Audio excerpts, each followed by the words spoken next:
Namaskar. This is Firstpost and you're watching Vantage with me, Palki Sharma.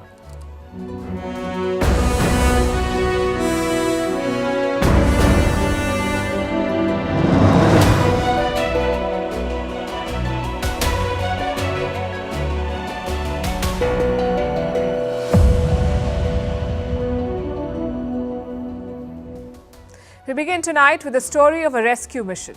The Indian Navy has pulled it off, and guess who they've rescued? 19 Pakistanis from being hijacked by pirates. It's a lesson in contrast and professionalism. While Pakistani forces support terror groups that take Indian lives, Indian troops rescue innocent civilians even if they're Pakistani. We'll bring you the full story. And in New Delhi, it's budget week. The interim budget will be presented in 2 days from now, and the government has set some stiff targets. India is hoping to be a $7 trillion economy in the next 7 years. In Pakistan, Imran Khan has been sentenced to 10 years in jail. What does it mean for him and the upcoming election? In China, Xi Jinping is carrying out his biggest purge yet, more than 1 lakh officials and counting.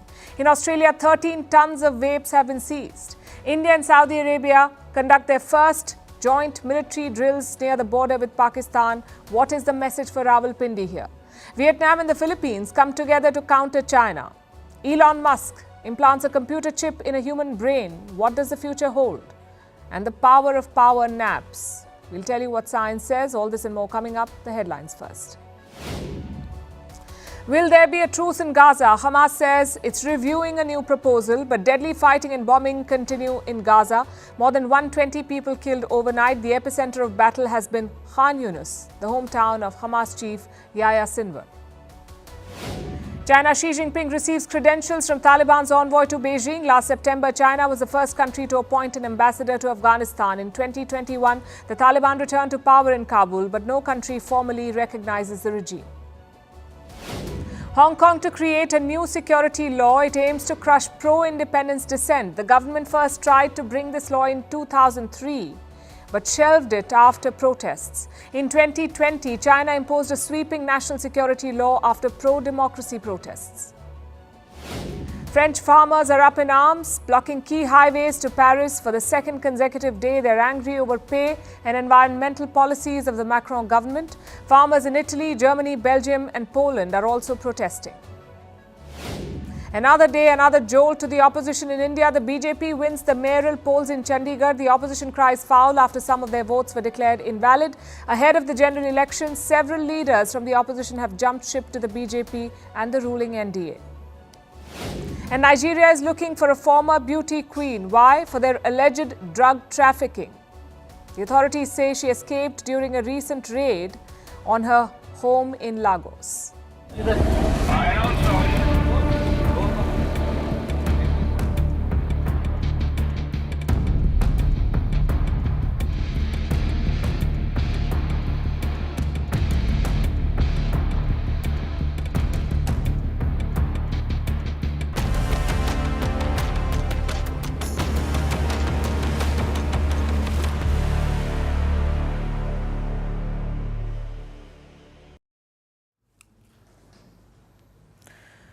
What would you do if a potential enemy was in trouble?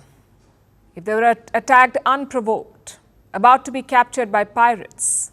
Some may ignore it, but not India. The Indian Navy has shown its valor once again. It has rescued 19 Pakistani fishermen from the clutches of Somali pirates.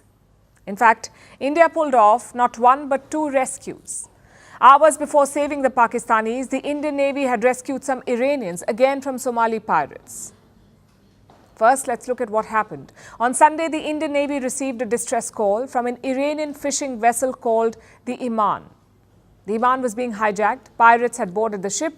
The crew was being taken hostage, but they managed to send out the distress call. It was intercepted by the INS Sumitra, a Saryuk-class advanced patrol ship capable of ocean surveillance and monitoring. One of the 10 ships that India has deployed in the Arabian Sea and the Indian Ocean. So when the Iranians gave this distress call, the INS Sumitra set off in pursuit. It caught up to the captured fishing vessel early the next day. The Indian Navy put out the statement. They say they followed standard operating procedure and coerced the pirates to safely release the crew. 17 Iranian nationals were on this fishing vessel. the Iman. The Indian Navy ensured that they were all safe. Now, we don't know what happened to the pirates. All that the Indian side has said is that the boat was quote-unquote sanitized. After this, the Iranian crew was allowed to proceed. But the story does not end here. The INS Sumitra was not done yet. Soon, another Iranian fishing vessel was in danger. This one was called the Al-Naimi. Now, India was not just going to stand by. So, the INS Sumitra began another pursuit. It managed to track down the second vessel. The Al-Naimi had also been hijacked. Its crew was also being held hostage by Somali pirates, so the Indian ship took up a coercive posture again. It deployed its integral helicopter. Smaller boats were also sent towards the fishing vessel. This forced the 11 pirates to surrender. The Indian naval forces then boarded the ship and they rescued the crew. There were 19 Pakistani nationals on board the Al-Naimi. The Indian troops checked on their safety and well-being. Then they sanitized the ship once again. And this time the photos gave a better idea about what this really means. You can see 10 of the pirates here with their hands tied. Their possessions have been confiscated and there isn't a weapon in sight. It's safe to say that the Indian forces dealt with the threat and the Pakistani fishermen were saved. But what does this episode tell you? No matter the old enmity and Pakistan's track record, Indian troops remain professional. They will ensure that innocent civilians are kept safe, even if they're Pakistani. And there are both humanitarian and strategic reasons for that. India's External Affairs Minister S. Jaishankar wrapped it up quite succinctly. I feel today that India's greater capability and our own interests and our reputation today warrant that we actually help out in difficult situations. We will not be considered a responsible country if bad things are happening around our neighborhood and we say, I got nothing to do with this. Helping the neighborhood is in India's best interests too, which is why India is patrolling the seas, making sure that pirates do not take advantage of the regional instability. Piracy off the Somali coast has been making a comeback. You could call it a direct fallout of the Red Sea crisis. Yemen-based Houthis have been attacking ships. Somali pirates see this as an opportunity. They think that everyone is distracted by the Houthis, so no one will bother them. But that is not the case. India is on the job. It is not officially a part of the US-led Red Sea mission, but India is providing support to everyone in need, even the citizens of hostile nations. And India has been doing this for weeks. Last Friday, India helped a British oil tanker. It had been struck by Houthi missiles. The INS Vishakhapatnam helped douse the flames. Earlier this month, India rescued another ship, a cargo ship called the MV Leela Norfolk. The Indian Navy saved 21 crew members from being taken hostage. So yesterday was not an anomaly. India has taken on the mantle of guardian and has been fulfilling its duty with distinction. Hopefully, the neighborhood and the world is watching all of this. This crisis hurts everyone. The difference is in the response. Some fan the fires, others try to douse them.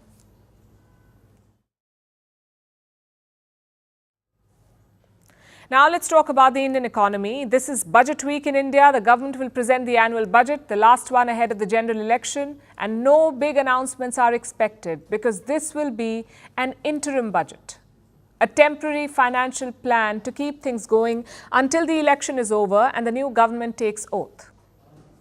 But that hasn't stopped New Delhi from sending a few signals and setting some ambitious targets. In the next 3 years, India aims to become the world's third largest economy with a GDP of $5 trillion. By 2030, India plans to add another $2 trillion to its GDP.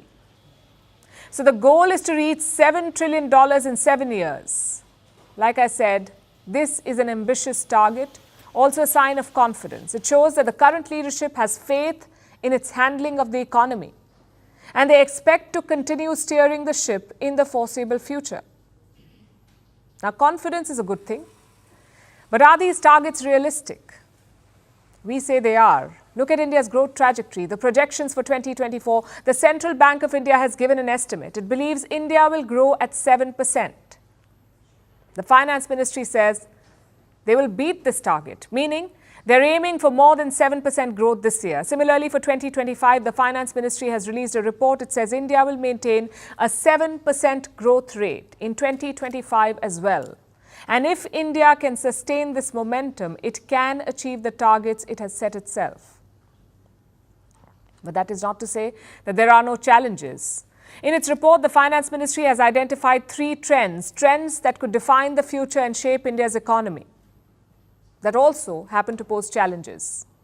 So what are these trends/challenges? Number 1, deglobalization. 2, artificial intelligence. And 3, energy transition.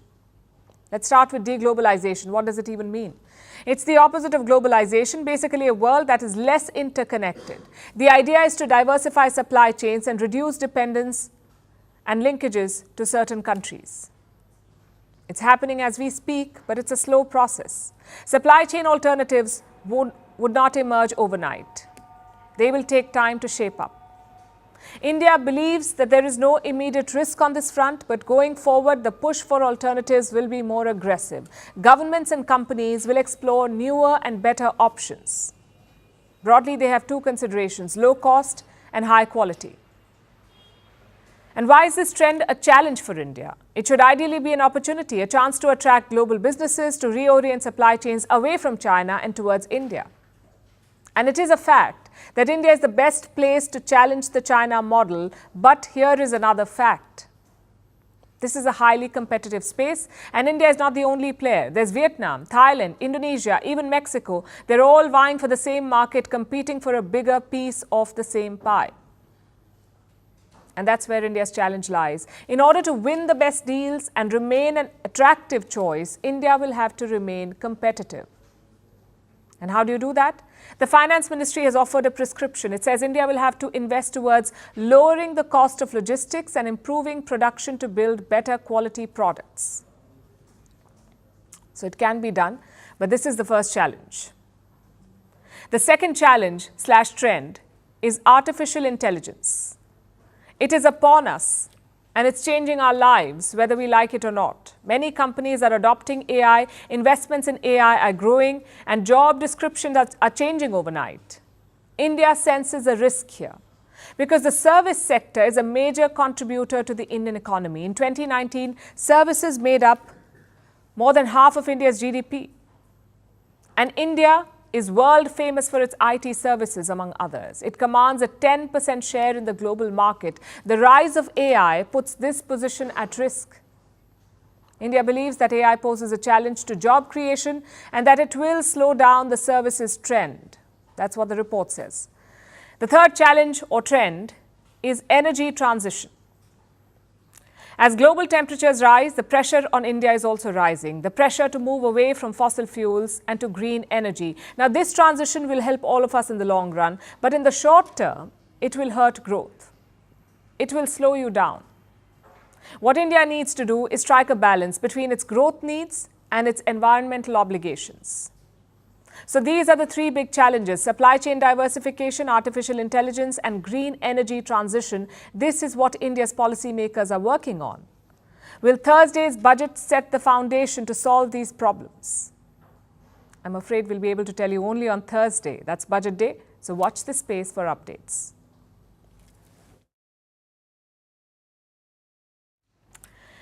The Indian Navy may have rescued Pakistani fishermen, but it seems no one can rescue the country's big fish.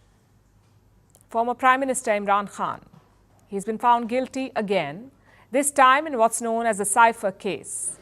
Imran Khan and his deputy, Shah Mahmood Qureshi, both have been given 10 years in prison. They've been found guilty of leaking a classified document and damaging diplomatic relations. They apparently did this by leaking a diplomatic cable, a cipher, back in March 2022. This cable was sent to Imran Khan's government by Pakistan's ambassador in Washington. Imran Khan said that the message detailed a conspiracy, a plan to remove him from power.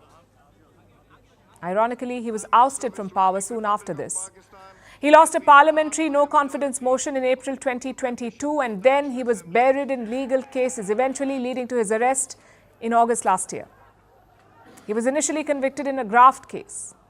That sentence was later suspended, but he could not leave prison. He has remained in jail since August in pre-trial detention over the cipher case.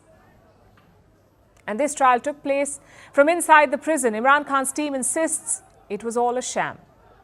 Legal team of Mr. Imran Khan were ousted from the proceedings, were thrown literally out of the court, and they were not given the right to cross-examine and to defend their clients. This is unconstitutional. This is against the principles of natural justice.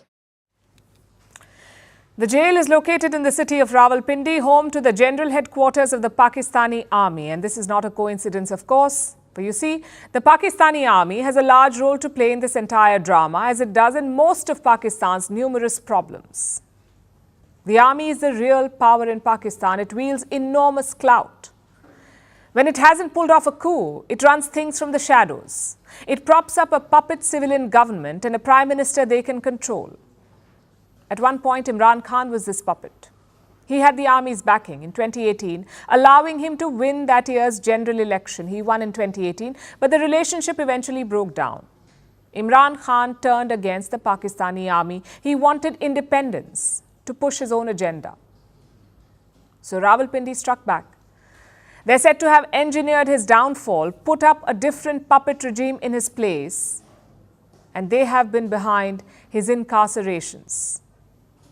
But there's a problem. Imran Khan remains extremely popular. He has a lot of support on the ground. Even today, his followers were livid at his conviction.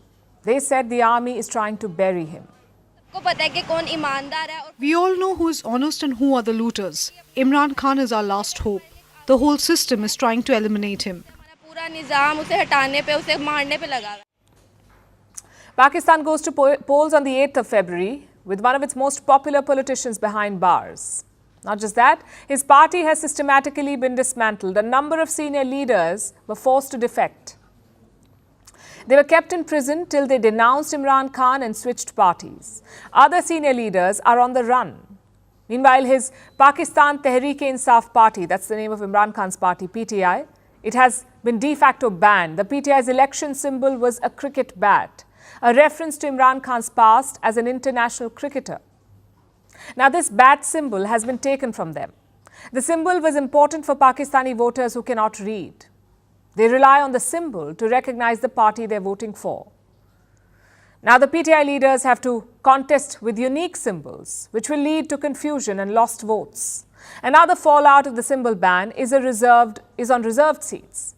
70 of Pakistan's 336 parliamentary seats are reserved. The PTI cannot contest these now that their symbol has been banned. They don't have a symbol, meaning that Imran Khan is fighting, his party is fighting only on 266 of the 336 seats. So his party has no identity and he cannot contest because he's behind bars. The whole election is essentially a bad joke. It is rigged to ensure a military-approved regime wins, which will probably be that of former Prime Minister Nawaz Sharif, who was once where Imran Khan is now. He was out of favor and in jail. That's when Imran Khan won in 2018, but the tables have turned. Nawaz Sharif seems to be playing ball with the Pakistani army, and he's reaping the rewards while Imran Khan languishes in jail. Moral of the story? Pakistan's democracy is a sham. Their army is the real power behind the throne. Unless it is reined in, Pakistanis will never get a taste of real freedom.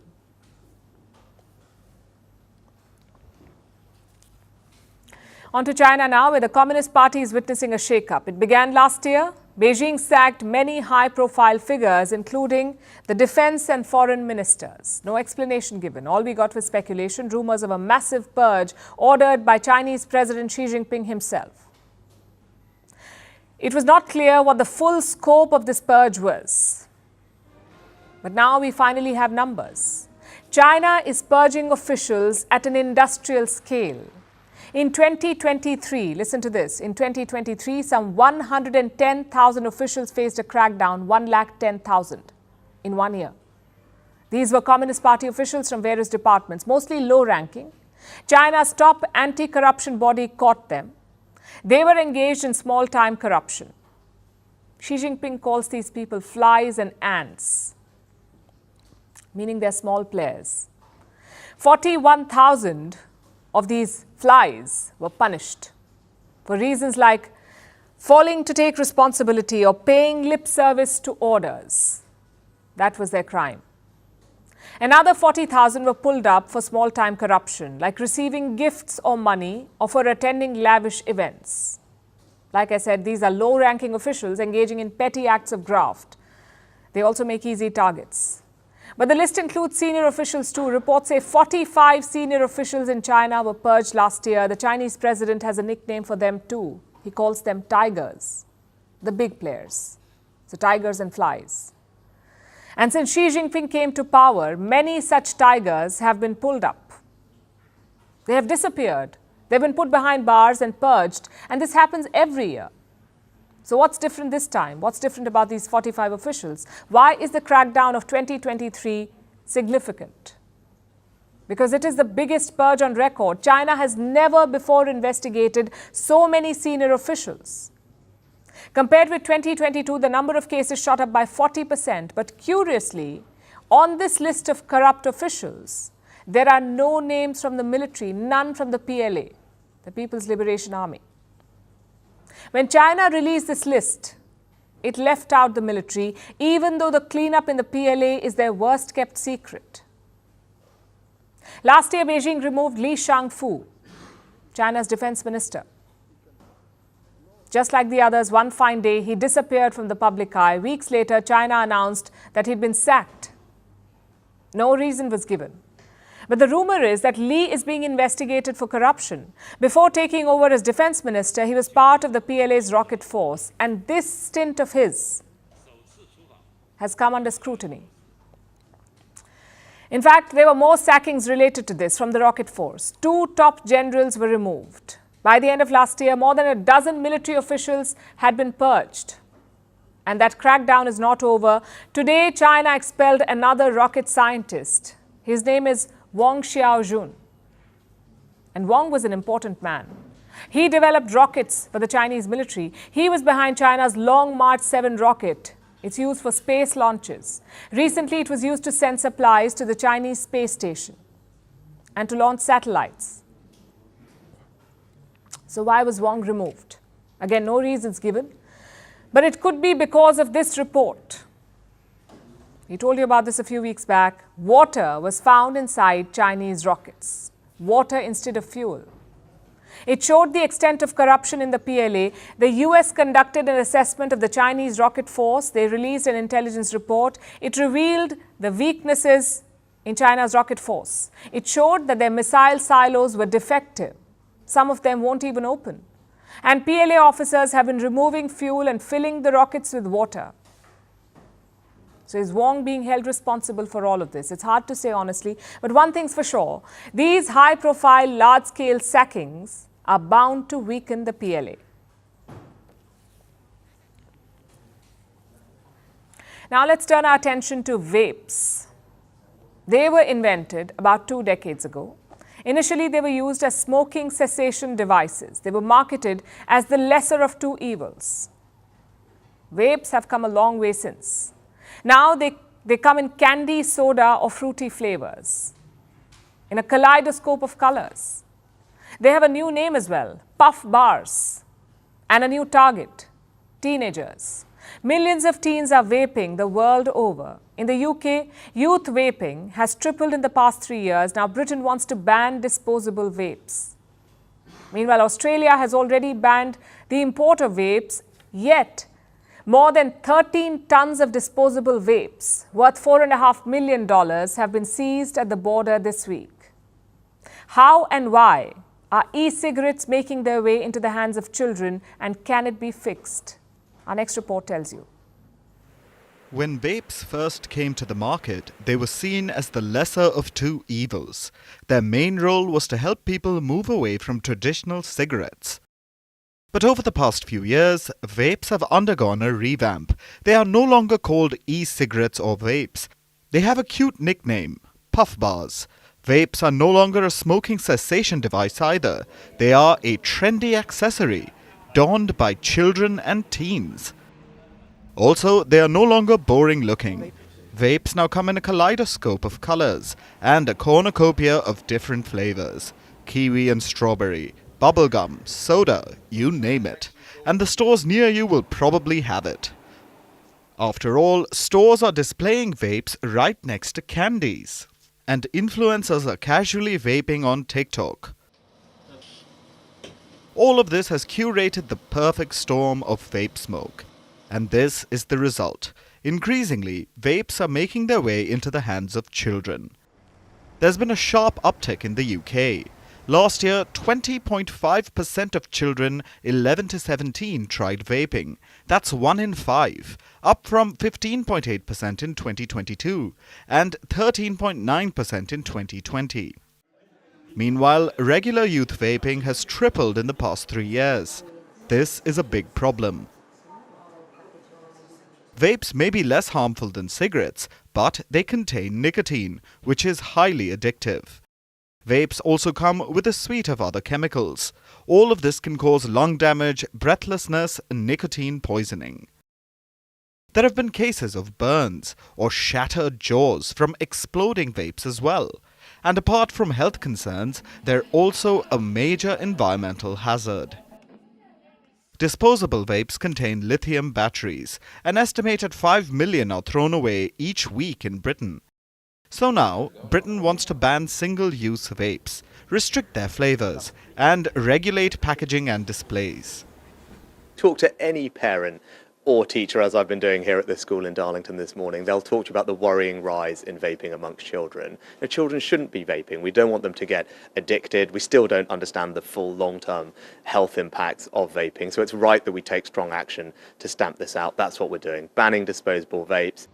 All of this is aimed at curbing the appeal of vapes among the youth. But the UK is not the only one working on it. France has moved to ban single-use vapes. Germany has proposed to push for a similar ban across the EU. New Zealand has introduced regulations on marketing vapes to children. Meanwhile, it has been illegal for any Australian to purchase vapes without a doctor's prescription since 2021. But despite this, the rates of addiction have continued to skyrocket, especially among children. 1 in 6 high school students are vaping in Australia, and 1 in 4 aged between 18 and 24 are vaping. So on January 1st this year, the land down under brought a sweeping new law. It banned the import of disposable vapes. Yet over 13 tons of disposable vapes were seized by the border officers this week. That's worth $4.5 million. It's the first such large-scale seizure since the ban. But overall, 250,000 disposable vapes have been seized since January 1st, worth about $7.4 million. You see, despite regulations, vapes may not be going anywhere. They have a booming black market and a huge demand. So simply banning their purchase or import won't solve the problem. Experts say higher taxes on vapes can reduce their appeal to the youth. So can strict regulation of social media messaging, vape packaging, marketing and flavors. Without multiple guardrails, execution of a simple ban on vapes may only end up in smoke.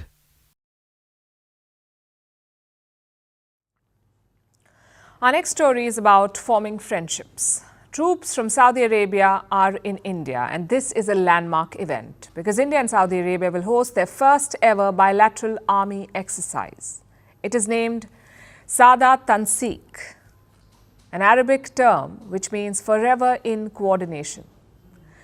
Now this year is the inaugural edition. There will be more in the future. The Saudi troops are in India till the 10th of February. So where is the exercise being held? In the western Indian state of Rajasthan, hidden in the sand dunes, is a small town called Mahajan. The Indian Army has a special desert warfare range there. And this is about 280 kilometers from Pakistan, which is an interesting detail because there was a time when Islamabad had its troops in Saudi Arabia. But times have changed now. The Saudi kingdom's troops are in India to perform combat drills.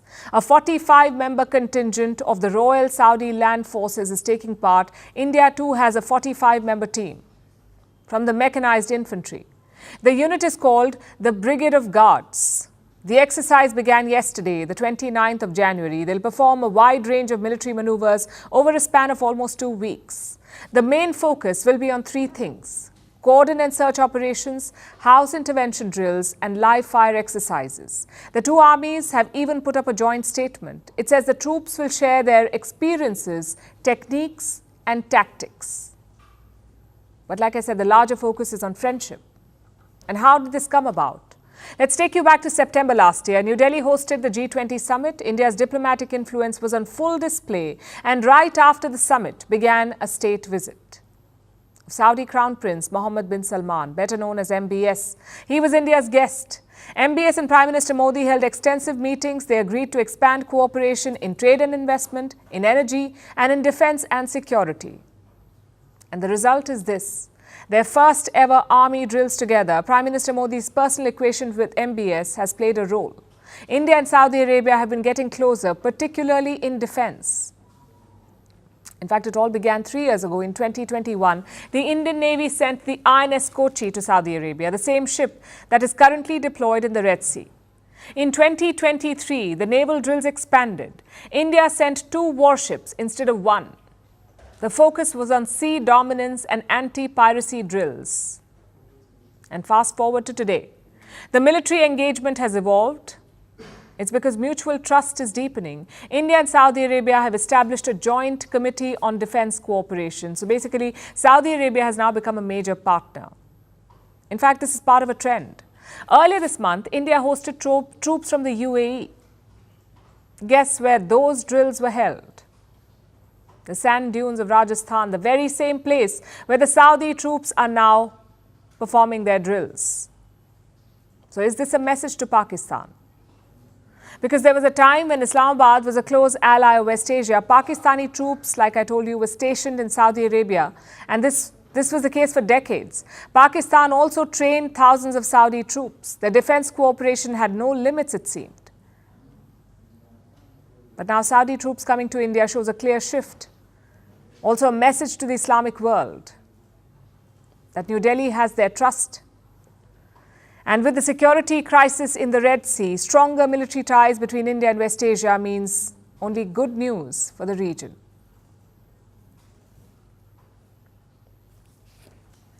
Now to Southeast Asia, where a new front is shaping up to take on China.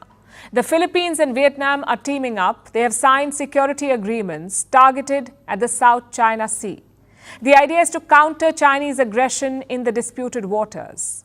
Hanoi and Manila are joining forces to boost their collective defense, and India is a defense supplier to both these nations. So will this new security pact enhance India's role in the region? Our next report explores the possibilities.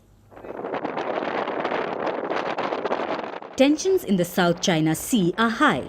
2023 was dominated by pictures like these, showing Chinese vessels ramming into ships from Manila. The Philippines issued several warnings, even ultimatums, but the bullying by China hasn't stopped. So Manila made an outreach to Hanoi. Vietnam remains the sole strategic partner of the Philippines in the ASEAN region. And I am hopeful that this meeting will provide fresh opportunities to reinforce our bilateral relations with the aim of fostering peace and prosperity. The outcome of that meeting was a security pact.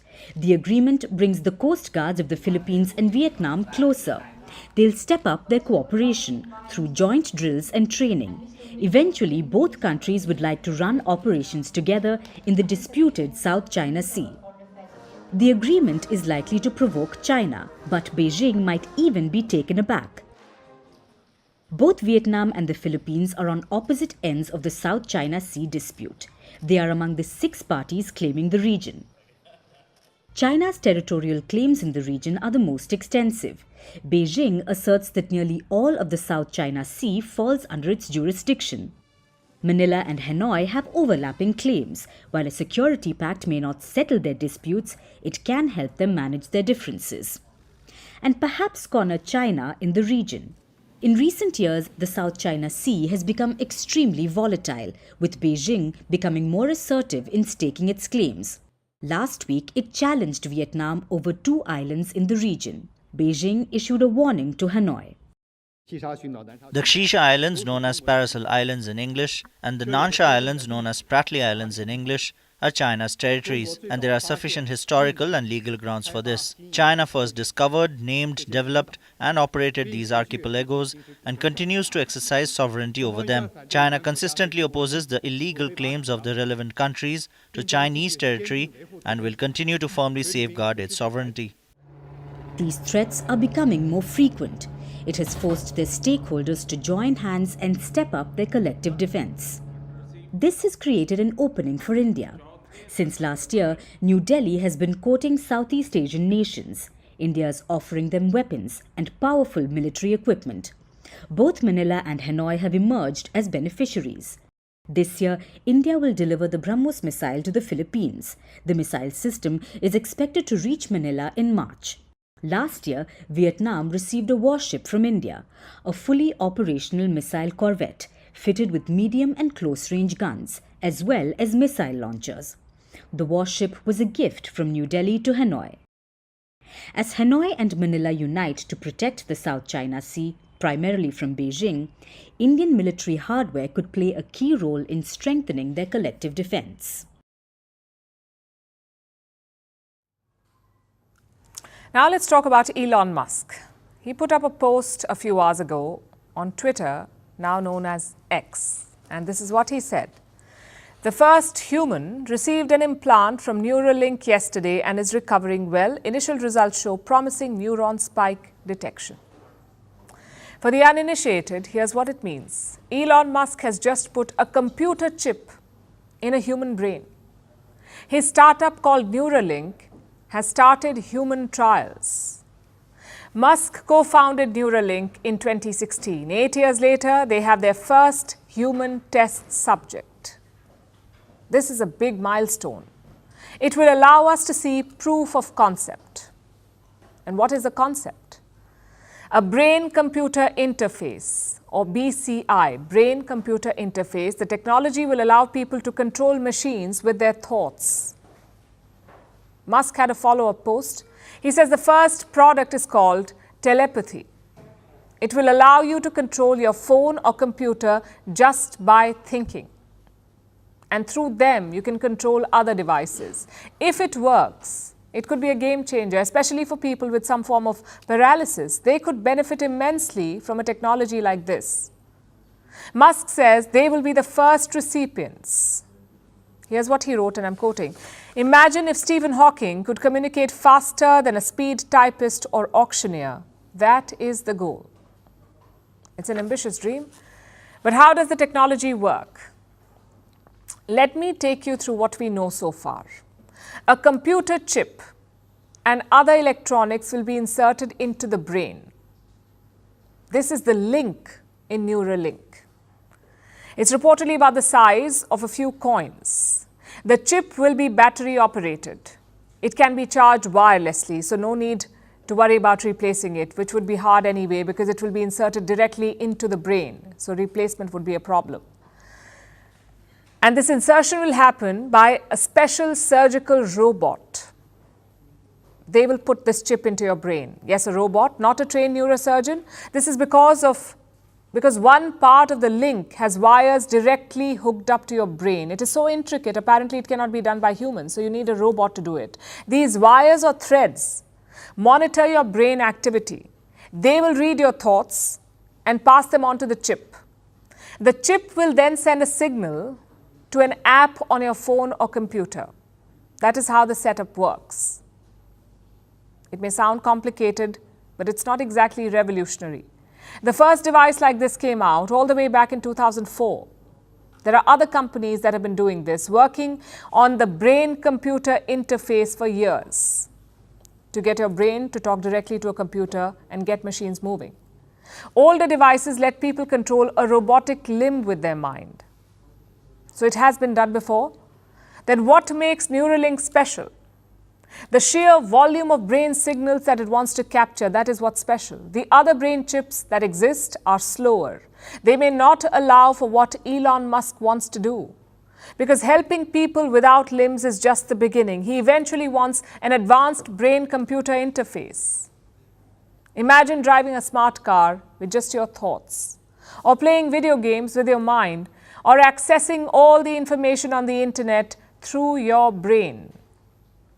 The possibilities are endless.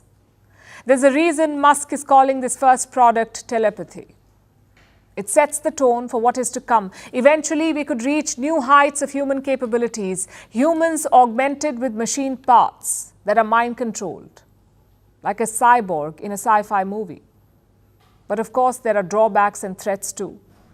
Like almost every new technology, this too will be open to abuse. Imagine someone hacking your brain chip, reading your thoughts, controlling your robotic limbs.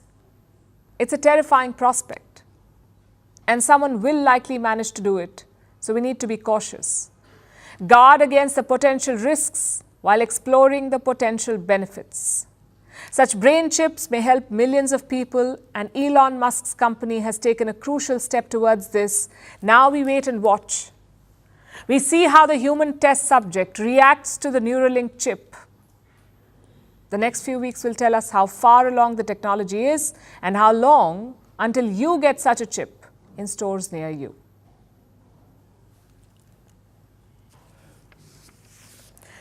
From experimenting with the brain, we move to a different kind of experiment, a political one. It's about South Africa's former president, Jacob Zuma. He's back in the spotlight. South Africa's ruling party, the African National Congress, or the ANC, has suspended Jacob Zuma. This was his party.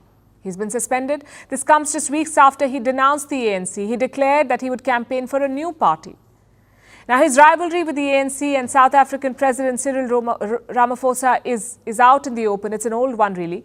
Jacob Zuma says he won't support his own party, the same party that supported his presidency for 9 years despite scandals.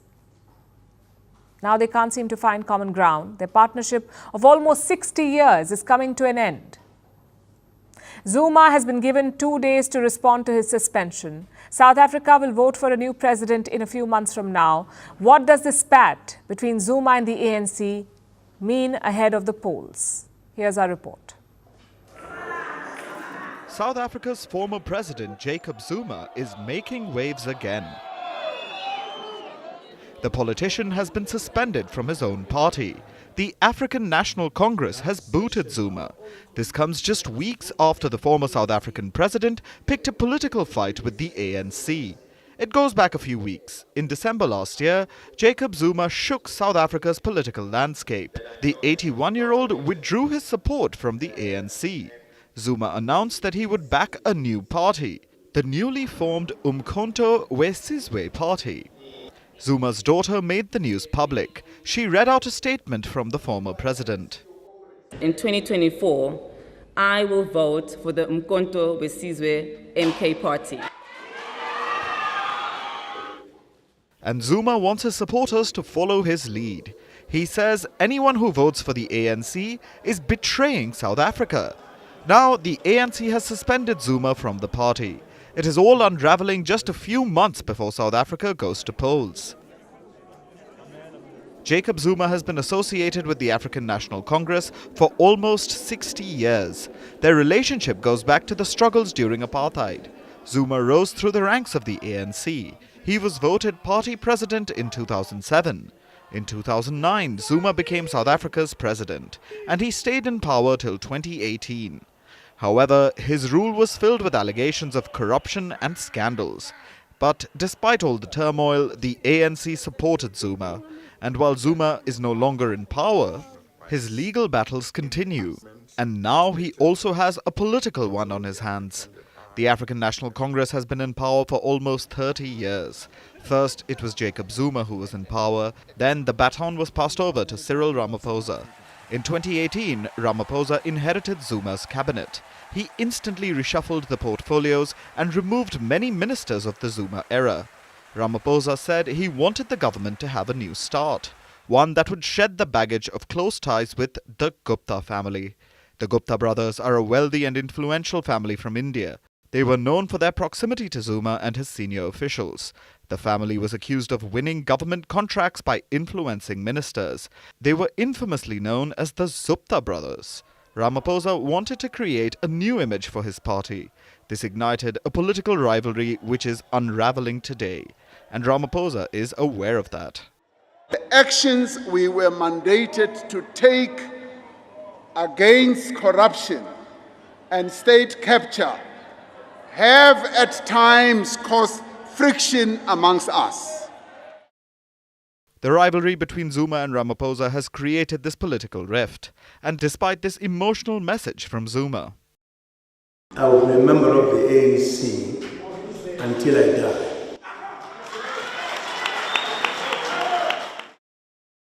it looks like the relationship of almost 60 years is coming to an end. Once a stronghold of South African politics, the ANC is now facing a crisis. Fighting in the party is hurting them. The upcoming presidential election will be highly contested. Will Zuma's spat with the ANC create a power vacuum? We will know in a few months.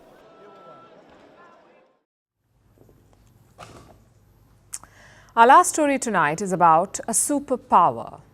All of us possess it, but we rarely use it.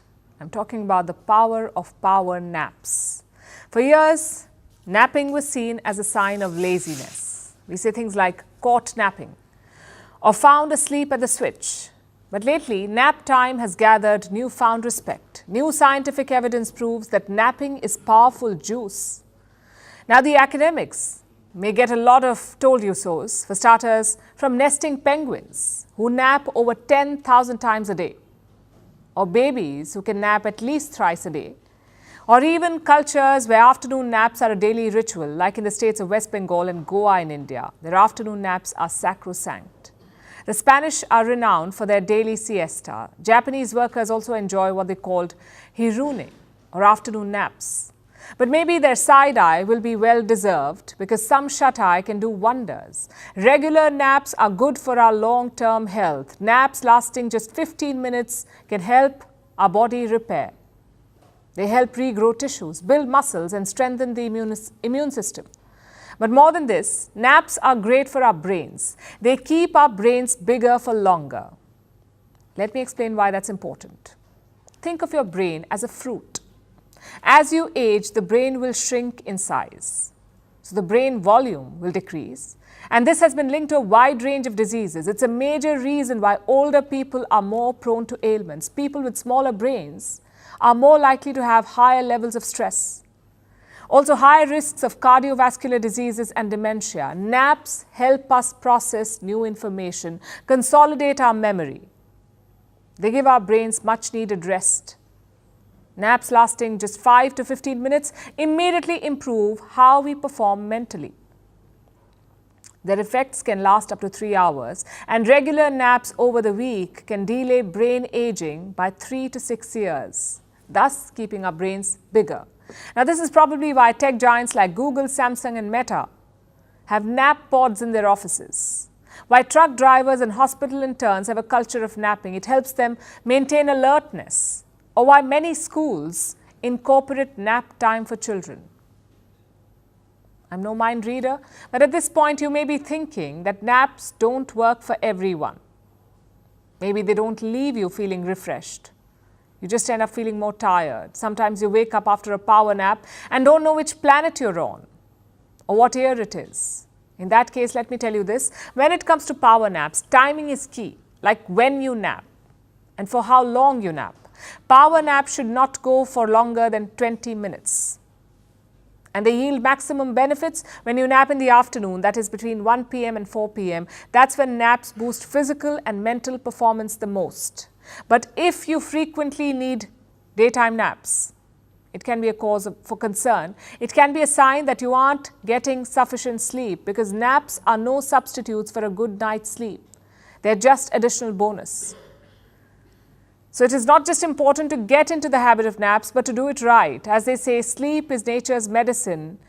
So when it comes to power naps, the goal is to treat it as such. Use it in small doses at the right time to reap the benefits. And as the day goes, regain your momentum, not by reaching for that third latte, but by embracing your cat nap. because the real fiesta, they say, can lie in some siesta.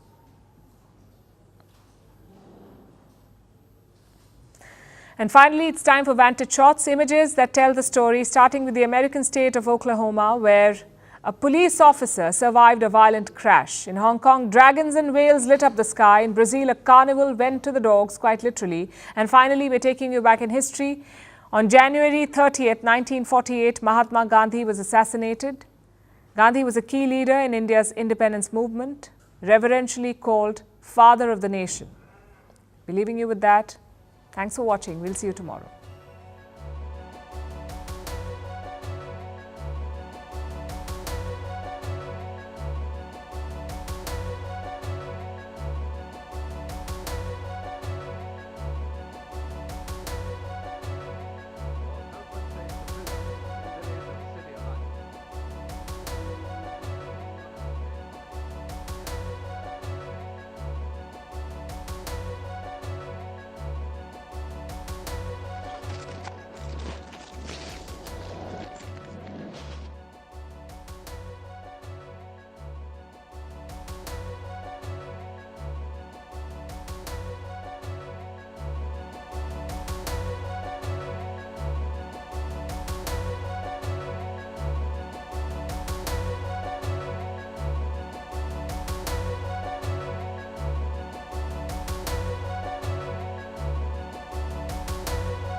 Você tem Instagram, não tem, Silvio? Vem.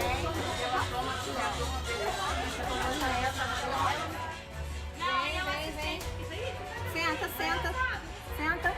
Senta.